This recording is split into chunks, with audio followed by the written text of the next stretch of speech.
I think going through the loss of a loved one at Christmas and during the holidays is particularly difficult because people see that people are happy, that they feel they're supposed to be happy.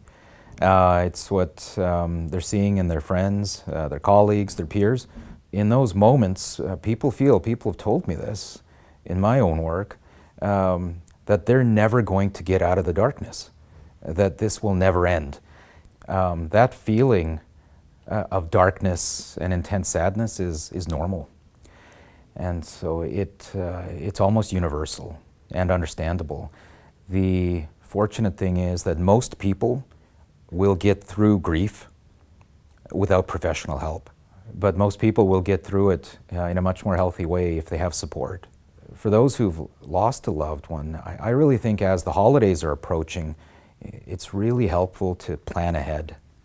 And so it's a natural tendency for some people to go into a cocoon and to isolate when they've lost somebody and not really participate in the life of their family in some way. Sometimes family and loved ones and friends are hesitant to reach out to people who've had a loss, and I think it's with good intention.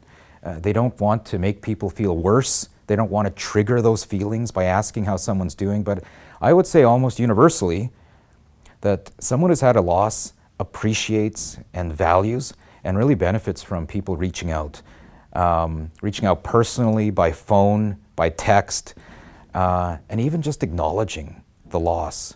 I mean, we're very fortunate that we have crisis lines, in our province, and our Fraser Health crisis line took 50,000 calls last year, and a good chunk of those calls were during the holiday season, during Christmas, for instance.